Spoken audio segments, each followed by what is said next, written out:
Good evening class. GS times में आपका स्वागत है। आज हम लोग जो स्टैटिक जीके की श्रृंखला को आगे बढ़ाते हैं, आज का हमारा विषय है भारत के राष्ट्रपति अब तक। आपको बता दें, भारत में मानसून का आना और राष्ट्रपति का चुनाव आना लगभग एक जैसा होता है। जून में मानसून आ जाता है और जून में ही राष्ट्रपति के चुनाव की सरगर्मियाँ तेज हो जाती हैं। आज सबसे पहले हम लोग कुछ प्रमुख तौर से राष्ट्रपति के चुनावों के तथ्यों के बारे में समझेंगे। जैसे देख रहे हैं, एक ही व्यक्ति दोबारा राष्ट्रपति अब तक बना। क्वेश्चन हमारा बन सकता है वो कौन सा व्यक्ति बना, तो आपको पता होना चाहिए, राजेंद्र प्रसाद। राजेंद्र प्रसाद एकमात्र ऐसे व्यक्ति थे जो दोबारा अब तक के राष्ट्रपति बने। एक ही व्यक्ति निर्विरोध चुनाव जीता। वो राष्ट्रपति जो थे वो थे निर्विरोध जीतने वाले नीलम संजीव रेड्डी। नीलम संजीव रेड्डी निर्विरोध चुनाव जीतने वाले पहले व्यक्ति थे। राष्ट्रपति के चुनाव में आपको बता दें, नोटा का प्रयोग नहीं होता। क्यों नोटा का प्रयोग नहीं होता? क्योंकि ईवीएम का प्रयोग ही नहीं होता, तो नोटा का प्रयोग राष्ट्रपति के चुनाव में नहीं होता। अब तक 14 राष्ट्रपति बन चुके हैं और 15वां राष्ट्रपति का चुनाव अगले माह जुलाई को होने वाला है 2022 में, जिसमें आपको मालूम है द्रौपदी मुर्मू और यशवंत सिन्हा आमने सामने होंगे। देश में कुल निर्वाचित विधायक कितने हैं? अगर ये क्वेश्चन बनता है तो 4033। इससे पहले वीडियो में आपको बता चुके थे कि विधायक और सांसदों के मत मूल्य किस प्रकार से निकाले जाते हैं और राष्ट्रपति के चुनाव में लोकसभा, राज्यसभा और सभी विधानसभाओं के निर्वाचित सदस्य वोट करते हैं। तो देश में कुल कितने निर्वाचित विधायक हैं? तो 4033। अब अगर कहा जाए निर्वाचित विधायकों का मत मूल्य कितना है, तो 5,43,231। 5,43,231 ये विधायकों का मत मूल्य हो गया। निर्वाचित सांसदों की संख्या 776 है।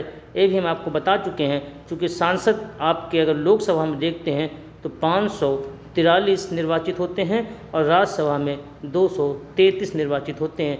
इनका टोटल बन जाता है हमारा 776। अब निर्वाचित सांसदों का जो मत मूल्य होता है वो होता है 5,43,200।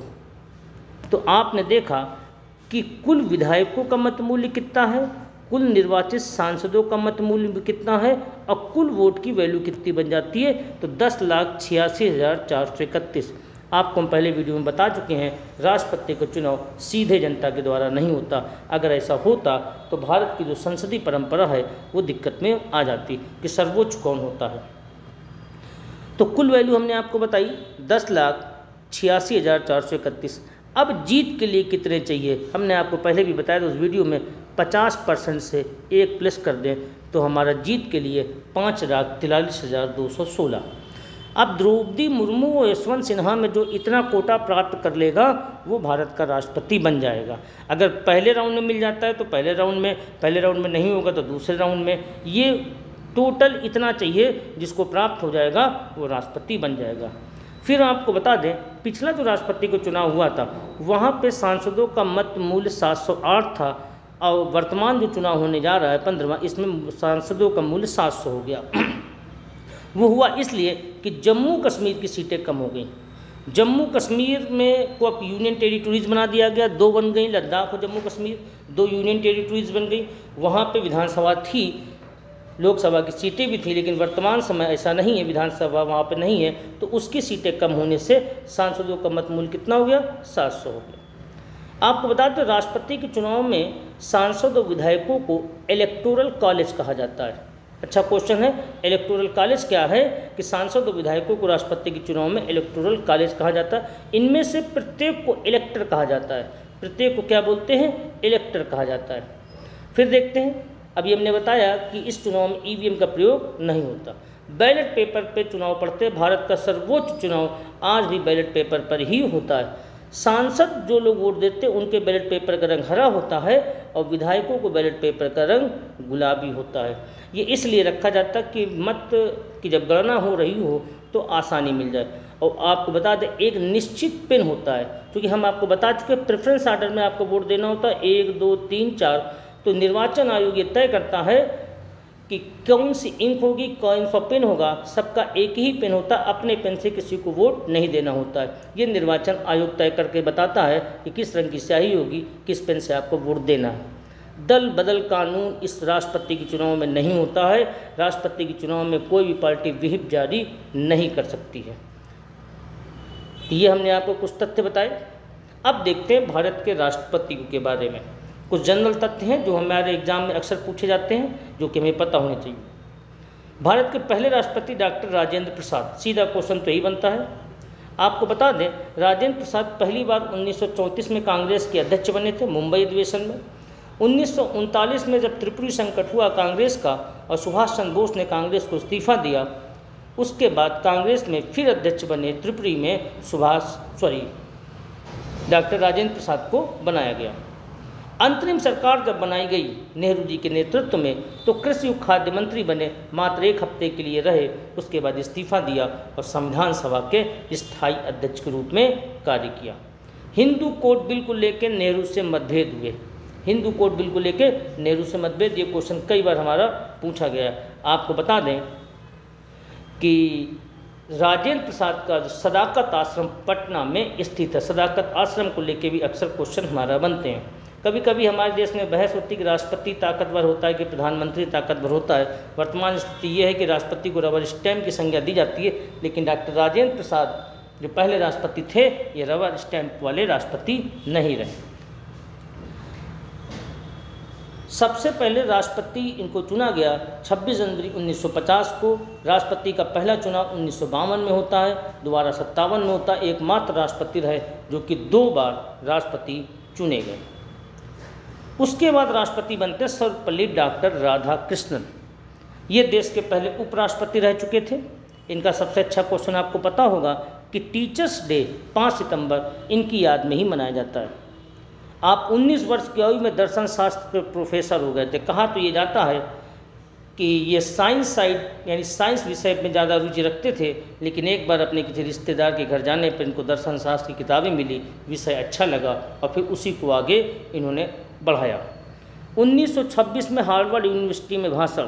स्वामी विवेकानंद के बाद किसी भारतीय व्यक्ति ने किसी विदेशी मंच के सामने इतना बड़ा भाषण दिया था, तो दूसरे व्यक्ति विवेकानंद के बाद थे सर्वपल्ली डॉक्टर राधाकृष्णन। आपको बता दें 1937 में साहित्य के नोबेल के लिए सर्वपल्ली डॉक्टर राधाकृष्णन को नामांकित किया गया। एकमात्र अब तक के राष्ट्रपति जिनके सामने 2 युद्ध हुए, 1962 में चीन का, 1965 में पाकिस्तान का। एकमात्र राष्ट्रपति जिनके सामने 2 प्रधानमंत्रियों की मृत्यु हुई, पंडित जवाहरलाल नेहरू, लाल बहादुर शास्त्री। एकमात्र ऐसे व्यक्ति राष्ट्रपति रहे जो कि 2 बार कार्यवाहक प्रधानमंत्री की उन्होंने नियुक्ति की, और दोनों बार गुलजारी लाल नंदा को कार्यवाहक यानी एक्टिंग प्राइम मिनिस्टर की शपथ दिलाई, और 2 बार उच्च सदन में सभापति रहे। चूँकि 2 बार उपराष्ट्रपति रहे, तो आप ये बोल सकते हैं, आपको पता है जो उपराष्ट्रपति होता है वो राज्यसभा का सभापति होता है। अगला राष्ट्रपति बनते हैं जाकिर हुसैन। जाकिर हुसैन की टाइमिंग यहाँ पे थोड़ी सी गड़बड़ लिख गई है। जाकिर हुसैन की जो टाइमिंग है, 1 मिनट, यहाँ पे ये 62 नहीं होगा, ये 67 होगा। 67 से 69, 69, ये 62 की जगह 62 कर लेंगे, प्रिंटिंग मिस्टेक हो गई, कोई बात नहीं। डॉक्टर जाकिर हुसैन, आपको बता दें बिहार के राज्यपाल रह चुके थे डॉक्टर जाकिर हुसैन, और देश के पहले मुस्लिम राष्ट्रपति थे। आज़ादी के 20 साल बीते थे। 20 साल पहले हिंदू मुसलमानों को लेके देश का बंटवारा हो गया था, एक पाकिस्तान बन गया था, एक हिंदुस्तान बन गया था। लेकिन इसी हिंदुस्तान में 20 साल बाद देश के सर्वोच्च पद पर एक मुस्लिम व्यक्ति बैठा। ये पूरी दुनिया को एक अच्छा संदेश भारत की तरफ से जा रहा था। आपको बता दें इस चुनाव में अब तक के सबसे ज़्यादा कैंडिडेट खड़े हुए थे, 17 कैंडिडेट खड़े हुए थे। इससे पहले व्यवस्था ये थी कि 2 प्रस्तावक और 2 आवेदक की बात होनी थी, लेकिन यहाँ पे ऐसा नहीं हुआ। 2 प्रस्तावक 2 आवेदक मिल जाते थे तो लोग अपना सबसे ज़्यादा चुनाव लड़ने की बात यहाँ पे करने लगते थे। तो 17 लोग इस चुनाव में सबसे पहले खड़े हुए। इसके बाद प्रस्तावक और आवेदक की कहानी 1974 में बदलेगी। 10 प्रस्तावक 10 आवेदक, और फिर 1997 में जो आज की स्थिति है 50 प्रस्तावक और 50 आवेदक। इतने ज़्यादा कैंडिडेट खड़े होने के बाद ये विचार किया गया कि इस पर रोक किस प्रकार से लगाई जाए, तो प्रस्तावक और आवेदक बढ़ाए गए। कार्यकाल के दौरान इनकी मृत्यु हुई। पहले राष्ट्रपति थे जिनकी कार्यकाल के दौरान मृत्यु हुई। अभी तक हमारे मूल संविधान में वर्णन नहीं था कि राष्ट्रपति की मृत्यु की स्थिति में क्या होगा। 1969 में एक नियम पारित किया गया और इस व्यवस्था को बनाया गया। उपराष्ट्रपति के बाद सुप्रीम कोर्ट के जज, सुप्रीम कोर्ट के जज नहीं है तो जो सीनियर जज है उनको बनाया जाएगा। इस व्यवस्था को यहाँ फॉलो किया गया। आपको एक बात और बता दें, जब भारत में खिलाफत आंदोलन चल रहा था तो भारत के कुछ पढ़े लिखे मुसलमानों को ये लगा कि अंग्रेज़ों ने भारत की जो परंपरा है, जो व्यवस्था है, उस पर चोट की है, मुसलमानों के धार्मिक व्यवस्था पे चोट की है। तो एक विद्यालय की स्थापना दिल्ली में की गई, जामिया मिलिया इस्लामिया। और आपको बता दें, जाकिर हुसैन जामिया मिलिया इस्लामिया के पहले वाइस चांसलर नियुक्त किए गए थे। आगे चल के जब देश आज़ाद होगा तो जाकिर हुसैन राज्यसभा से शिक्षा विधि से, आपको मालूम है जो 12 सदस्य राज्यसभा के चुने जाते हैं उनमें एक शिक्षा से संबंधित भी होता है, इनको मनोनीत किया गया डॉक्टर जाकिर हुसैन को। आप शिक्षा विधि से हमेशा जुड़े रहे, यानी एक शिक्षा के क्षेत्र में आप लगातार कार्य करते रहे। जाकिर हुसैन के बाद जो अगला नाम आएगा वो आएगा वीवी गिरी का। आपको बता दें, वीवी गिरी का पूरा नाम वराहा मिहिर वेंकट गिरी था। गांधी की जन्म शताब्दी का चुनाव था, यानी गांधी जी की जन्म शताब्दी के 100 वर्ष पूरे हो रहे थे। आप ट्रेड यूनियन से संबंधित रहे, उसके नेता रहे और अब तक के राष्ट्रपतियों में सबसे कड़ा मुकाबला कोई हुआ तो यही कड़ा मुकाबला हुआ। हमने पिछले वीडियो में आपको बताया था किस प्रकार से 1969 में पहली बार देश में एक निर्दलीय व्यक्ति चुनाव जीत जाता है। अंतरात्मा की आवाज़ पे हुआ चुनाव, यही चुनाव था वीवी गिरी। क्योंकि जाकिर हुसैन की जब मृत्यु हुई तो वीवी गिरी उपराष्ट्रपति थे, तो कार्यवाहक राष्ट्रपति का कार्यभार संभाला। उसके बाद वहाँ से भी इस्तीफा दिया और इस्तीफा देने के बाद राष्ट्रपति को चुनाव ये लड़ने चले गए थे। यही वो दौर था 1969 का जब मोहम्मद हिदायतुल्लाह साहब जो सुप्रीम कोर्ट के चीफ जस्टिस थे, उन्होंने भारत के राष्ट्रपति का पदभार संभाला। 1969 से लेकर 74 तक वीवी गिरी देश के राष्ट्रपति रहे। 74 के बाद अगला चुनाव होता है, मतलब 74 में चुनाव होता है और देश के फिर से एक मुस्लिम राष्ट्रपति बनते हैं। नाम था फ़खरुद्दीन अली अहमद। आपको बता दें, अब तक का देश का अंतिम आपातकाल इन्हीं के समय लगाया गया। अंतिम आपातकाल 25 जून 1975 को लगाया गया था आंतरिक अशांति के आधार पर। देश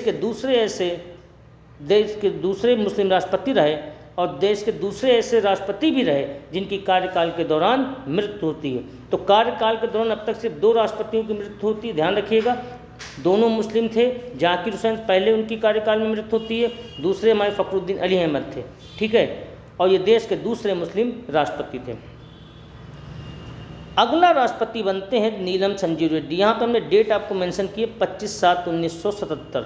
यही वो डेट है कि जहाँ से राष्ट्रपति क्रम पूरी तरीके से चलता है। आज भी वही है, 25/7/2022 को देश को नया राष्ट्रपति हमारा मिल जाएगा। नीलम संजीव रेड्डी देश में एक पहले राष्ट्रपति जो कि निर्विरोध चुने गए, सबसे कम उम्र के राष्ट्रपति थे। जब कम उम्र थी तो 64 वर्ष के थे और पहली बार इनके ही समय पे गैर कांग्रेसी सरकार बनी। मोरारजी देसाई यानी जनता पार्टी की सरकार बनी, जनता सरकार बनी और उसको शपथ दिलाने का काम नीलम संजीव रेड्डी ने किया। अगला देखते हैं ज्ञानी जैल सिंह। डेट यहाँ से आपको कुछ भी नहीं तैयार करनी, 25 साल जोड़ते जाइए, 5 साल बढ़ाते जाएँ, 5-5 साल, तो अपने आप आपको डेट में कोई दिक्कत नहीं। देश के पहले सिख राष्ट्रपति, सीधा क्वेश्चन बनेगा, देश के पहले सिख राष्ट्रपति कौन थे? ज्ञानी जैल सिंह थे। संविधान की प्रति अपने साथ रखते थे। ये क्वेश्चन एसएससी ने पूछा था कि कौन सा राष्ट्रपति अपने साथ संविधान की प्रति रखता है, तो ज्ञानी जैल सिंह रखते हैं। पॉकेट वीटो का प्रयोग पहली बार किया था। राजीव गांधी की सरकार थी, पोस्ट ऑफिस पे एक बिल लेके लाया गया, जब राष्ट्रपति के पास भेजा गया तो इन्होंने उसकी अपनी जेब में रख लिया, उसी से बन गया जेबी वीटो, कोई जवाब नहीं दिया गया।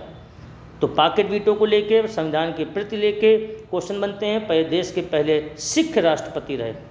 इसके बाद जो अगले राष्ट्रपति बनते हैं वो बनते हैं आर वेंकट रमन। आर वेंकट के रमन की टाइमिंग जो है 25/7/1987 से आप बढ़ाते चले जाएं। एकमात्र देश के राष्ट्रपति आर वेंकटरमन 4 प्रधानमंत्रियों का कार्यकाल देखा। 4 प्रधानमंत्री और 3 प्रधानमंत्रियों के साथ इन्होंने काम किया। 3 प्रधानमंत्रियों के साथ किया। और आपको बता दें, जब देश के पहले राष्ट्रपति डॉक्टर राजेंद्र प्रसाद ने शपथ ली थी तो ये भी एज ए संसद सदस्य होते हुए वहाँ पर उपस्थित थे। तो 4 प्रधानमंत्रियों का कार्यकाल देखने वाले जो व्यक्ति थे वो आर वेंकटरमन थे। अभी तक एकमात्र राष्ट्रपति रहे जिन्होंने 4 प्रधानमंत्रियों का कार्यकाल देखा और 3 प्रधानमंत्रियों के साथ कार्य किया। अगले राष्ट्रपति आते शंकर दयाल शर्मा। टाइमिंग वही है, 5 साल बढ़ा दें, 25/7/1992। शंकर दयाल शर्मा की बात करें तो आपको मालूम होगा, संविधान में पढ़ा है, 73वां संविधान संशोधन और 74वां संविधान संशोधन जो कि पंचायती राज व्यवस्था के लिए जाना जाता है, वो इनके समय ही पारित किया गया। 73वां संविधान संशोधन और 74वां संविधान संशोधन, इससे साइन किसके हुए? तो डॉक्टर शंकर दयाल शर्मा के रहे। आप पूर्व में राज्यों के राज्यपाल भी रहे। अगला राष्ट्रपति हम देखते हैं के.आर. नारायणन। 1997 में राष्ट्रपति का चुनाव हुआ। आज़ादी के 50 वर्ष बीत चुके थे, ठीक, और देश को पहला दलित राष्ट्रपति मिला। आप देखें, 20 साल बाद देश को पहला मुस्लिम राष्ट्रपति, 50 साल बाद देश को पहला दलित राष्ट्रपति मिलता है। और आपको बता दें, पहले राष्ट्रपति रहे जिन्होंने केंद्र सरकार की सिफारिश को पुनर्विचार के लिए वापस लौटाया। आपको मालूम है, राष्ट्रपति के कार्यों में या तो साइन कर देते हैं या तो अपने पास जेवी वीटो में रख लेते हैं, यानी राष्ट्रपति की जो वीटो पावर है पुनर्विचार की वापस करने वाली सबसे पहले के.आर. नारायणन ने की थी। विषय था उत्तर प्रदेश में राष्ट्रपति शासन को लगाने के लिए। हालांकि बाद में अटल सरकार में भी इन्होंने वापस किया था, लेकिन पहली बार जो वापस किया था वो इन्होंने इंद्र कुमार गुजराल की सरकार उस समय थी, प्रधानमंत्री थे, 1997 में पुनर्विचार को वापस किया था। देश के पहले दलित राष्ट्रपति के.आर. नारायणन। 2002, 21वीं सदी आ चुकी थी। 21वीं सदी में राष्ट्रपति का जो पहला चुनाव था वो चुनाव APJ अब्दुल कलाम के नाम रहा। देश के पहले वैज्ञानिक राष्ट्रपति रहे, जनता के राष्ट्रपति रहे। आपको बता दें, APJ अब्दुल कलाम पहले DRDO के प्रमुख भी रह चुके थे, ये वैज्ञानिक सलाहकार भी रह चुके थे प्रधानमंत्री के, और आगे चल के देश के राष्ट्रपति बने। 21वीं सदी के पहले राष्ट्रपति की बात करें तो APJ अब्दुल कलाम। ध्यान रखेंगे, जनता का राष्ट्रपति किसे कहा जाता तो APJ अब्दुल कलाम को कहा जाता। 2007 आया, प्रतिभा देवी सिंह पाटिल, ये देश की पहली महिला राष्ट्रपति बनी। 2007 47 में देश आज़ाद हुआ, 2007 60 साल हो गए। 60वें साल देश के सर्वोच्च पद पर किसी महिला का नाम आया, प्रतिभा देवी सिंह पाटिल। आपको बता दें, इससे पहले ये राज्यसभा की उपसभापति भी रह चुकी थी और राजस्थान की राज्यपाल भी रह चुकी थी। 7 के बाद चुनाव होगा 12 में। 2012 में चुनाव हुआ और प्रणब मुखर्जी देश के राष्ट्रपति बनते हैं। प्रणब मुखर्जी योजना आयोग के उपाध्यक्ष भी रह चुके थे, देश के रक्षा मंत्री का पद संभाल चुके थे, विदेश मंत्री का पद संभाल चुके थे, वित्त मंत्री भी रह चुके थे प्रणब मुखर्जी, और इनका कार्यकाल रहा 17 तक। नरेंद्र मोदी का चुनाव जो 2014 में हुआ तो नरेंद्र मोदी जी को शपथ दिलाने वाले प्रणब मुखर्जी थे। अगला चुनाव होता है रामनाथ कोविंद का, जो वर्तमान में जिनका कार्यकाल 24 जुलाई तक है। अगले चुनाव हो जाएंगे उसके बाद। रामनाथ कोविंद 25/7/2017 से 24/7/2017 तक राष्ट्रपति बनने के पहले रामनाथ कोविंद, आपको बता दें, बिहार के राज्यपाल रहे। अब देखते हैं कुछ क्वेश्चन किस तरीके से बनते हैं। क्वेश्चन है, निम्नलिखित में कौन से राष्ट्रपति कभी उपराष्ट्रपति नहीं थे? ऑप्शन है सर्वपल्ली राधाकृष्णन, जाकिर हुसैन, राजेंद्र प्रसाद, शंकर दयाल शर्मा। इसका सही आंसर हो जाएगा राजेंद्र प्रसाद, कभी उपराष्ट्रपति नहीं रहे। अगला प्रश्न देखते हैं, केंद्र सरकार की सिफारिश को पुनर्विचार के लिए वापस लौटाने वाले पहले राष्ट्रपति कौन थे? ऑप्शन है ज्ञानी जैल सिंह, के.आर. नारायणन, ये नारायण कर लेंगे यहाँ पर, शंकर दयाल शर्मा और फखरुद्दीन अली अहमद। इसका सही ऑप्शन हो जाएगा के.आर. नारायणन। रमन लिखा है, प्रिंटिंग मिस्टेक है, कोई बात नहीं, नारायण कर लें इसको, ठीक है, ये काट दें। पिछले वीडियो में हमने आपसे पूछा था यूक्रेन का मुख्य सागरी जलमार्ग क्या है, तो इसका सही आंसर था काला सागर। बहुत सारे लोगों ने कमेंट्स किया था। अब आज का प्रश्न, निम्न में से सांसद और विधायकों को क्या कहा जाता है राष्ट्रपति के चुनाव के संदर्भ में? ऑप्शन है election commission, electoral commission, election college, electoral college. इसका उत्तर आप लोग हमें कमेंट में देंगे। धन्यवाद।